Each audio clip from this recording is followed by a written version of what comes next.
तो अब बताता हूँ डिटेल्स में कि भाई वैक्सीन लेने में मुझे इतना टाइम क्यों लगा। ठीक, सब्सक्राइब करें शहजाद दीवाना चैनल को, साथ ही इस घंटे को दबाएं ताकि आपको मिल पाए हमारी वीडियो बिना किसी रोक टोक के।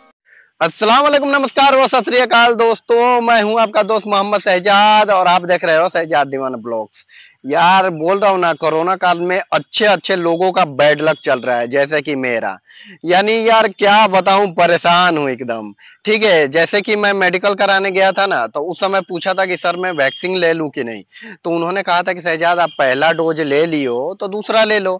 अगर पहला डोज आपने नहीं लिया तो कोई दिक्कत नहीं है, आप वहां जाकर के दोनों डोज ले सकते हो। काफी लोग सर्बिया जा चुके हैं और उनको जाकर के फाइजर लग रहा है। तो इस वीडियो में मैं आपको यही बताऊंगा कि भारत सरकार और सर्बिया के बीच एक गाइडलाइंस जारी हुआ है, जिसमें अगर वैक्सीन नहीं लेंगे तो क्या प्रॉब्लम आएगा। कल मुझे ट्रेवल एजेंसी से कॉल आया था कि शहजाद आप जितना जल्दी हो सके उतना जल्दी वैक्सीन लो।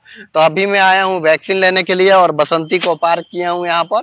और यहाँ से लगभग 4-5 किलोमीटर मैं स्लॉट बुक किया हूँ, वहां पर जाकर के वैक्सीन लूंगा। और जब तक मैं जा रहा हूँ, आपको जो ऑडियो मैं रिकॉर्ड किया हूँ जो ट्रेवल एजेंसी से आया हुआ है वो मैं आपको सुना दे रहा हूँ। उसमें थोड़ा केयर से सुनना कि क्या गाइडलाइंस जारी हुआ है और किस कंपनी में जा रहा हूँ, उसमें ये भी रिकॉर्ड है। ठीक है, तो सबसे पहले जाकर के वैक्सीन लेता हूँ, उसके बाद आपको समझाऊंगा कि भाई वैक्सीन लेना क्यों मस्ट है और मुझसे ट्रेवल एजेंसी क्यों बोले कि जल्दी से जल्दी अपना पहला डोज ले लो और दूसरा डोज कितने दिन पर मिलेगा। अगर हम वीजा दिखाते हैं और टिकट दिखाते हैं तो दूसरा डोज कितने दिन के अंदर मिल जाएगा, ये भी आपको डिटेल्स में मैं समझा दूंगा। फिलहाल ये जो मेरी बसंती है, इसको खरीदने के लिए मुझे 10 साल लगा। ऐसा नहीं है, वो तो मैं खरीद सकता था, लेकिन सब चीज देखना पड़ता है यार। नहीं देखे हो इसका ब्लॉग तो आई बटन पे देता हूँ, जाकर के देख लेना और देख लो, यही है अपनी। तो मैं चलता हूँ और आपको ऑडियो सुनाता हूँ। आपने कुछ कोविड वैक्सीनेशन कुछ लिए थे क्या अभी तक? नहीं, इसलिए कि कॉल किया था नहीं, मेडिकल के लिए आया था तो पूछा था, तो उन्होंने कहा कि अगर एक ले लियो तो एक ले लो और नहीं लिया हो तो छोड़ दो, तो नहीं लिया हूँ। तो आपने नहीं लिया है ना? अभी क्या है ना सर, 3 दिन के पहले नया सर्कुलर आ चुका है इंडियन गवर्नमेंट से और बैक्टर से। जो भी इंडिया से बाहर कंट्री के लिए जा रहे हैं सब लोगों को दोनों वैक्सीनेशन किए जाने के। अगर वैक्सीनेशन नहीं लेंगे तो एयरपोर्ट अथॉरिटी आपको अलाउ नहीं करेंगे जाने के लिए। अच्छा, तो आपको पहला वाला डोज कितना जल्दी हो जाएगा उतना जल्दी लेने का है। अच्छा। और आपको वैक्सीनेशन में 2 टाइप का वैक्सीन रहता है, एक तो कोवैक्सीन रहता है और एक कोविशील्ड रहता है। तो आपको अब्रॉड जाने के लिए सिर्फ कोविशील्ड अलाउ है। ठीक है, तो आपको कोविशील्ड लेने का है। ठीक है ना? तो अच्छा है कि आप पहला वाला डोज जल्दी लेके रख लीजिए। ठीक है, कोशिश करते हैं। ठीक है, ओके सर, ठीक है, थैंक यू।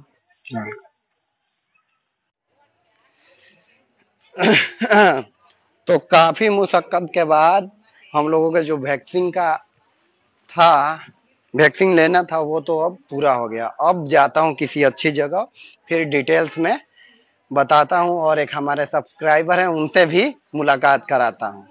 तो अब बताता हूँ डिटेल्स में कि भाई वैक्सीन लेने में मुझे इतना टाइम क्यों लगा। ठीक है, लेकिन उससे पहले मैं आपसे ये बताना चाहूंगा कि पहला डोज लेने के बाद 84 दिन के बाद आपका दूसरा डोज मिलेगा।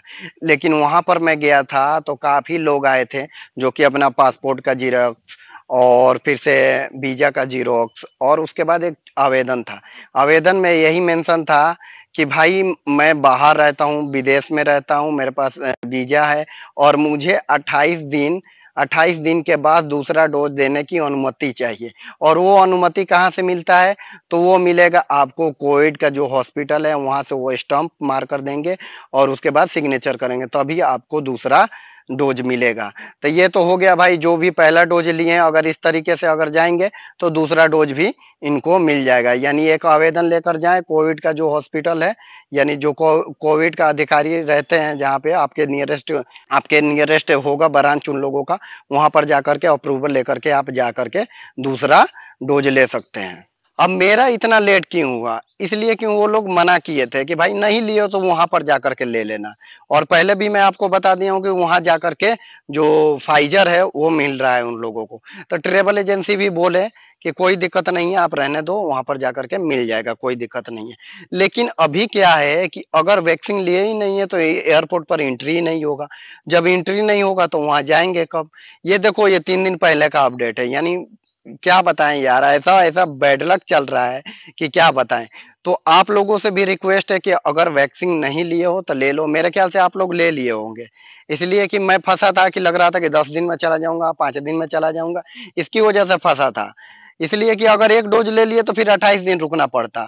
अब देखो पहला डोज ले लिया हूँ तो मुझे कम से कम अभी 1.5 महीना लगेगा, यानी सर्बिया जाने में। वीजा भी आ चुका है, लेकिन दूसरा डोज लेने के बाद ही आदमी वहां जाएगा। तो दूसरा डोज में 28 दिन पूरा होगा, वो उसके बाद मैं ले लूंगा, और लेने के बाद उसके बाद देखते हैं कब तक जाते हैं। तो आप लोगों से भी रिक्वेस्ट है कि वैक्सीन ले लो। वैक्सीन लेने से फायदा यही है कि न्यूज पर मैंने देखा है कि 83% कोरोना से हमें सेव करता है, यानी हमें कोरोना से बचाता है। तो वैक्सीन ले सकते हैं, कुछ भी देखो मैंने लिया, कुछ भी प्रॉब्लम नहीं है। बोल रहे हैं कि थोड़ा बहुत फीवर आएगा, तो देखता हूँ, अगर आता है तो आपको एक अपडेट दे दूंगा कि फीवर आ रहा है कि नहीं। बाकी आप लोग ले लिए हो तो कमेंट सेक्शन में बताना कि भाई मैंने पहला डोज लिया है या दूसरा डोज लिया है। तो मेरे ख्याल से तो आप लोग ले लिए होगे। अब 1.5 महीना और रुकना पड़ेगा दोस्त। क्या यार, समझ में नहीं आ रहा कि कब जाएंगे। तो वीडियो पसंद आया होगा तो लाइक करना, शेयर करना और सब्सक्राइब करना बिल्कुल नहीं भूलना। और हर बार की तरह कहना चाहूंगा कि सुनो सबकी, करो अपने दिल की। मिलते हैं एक और नए वीडियो के साथ। Take care.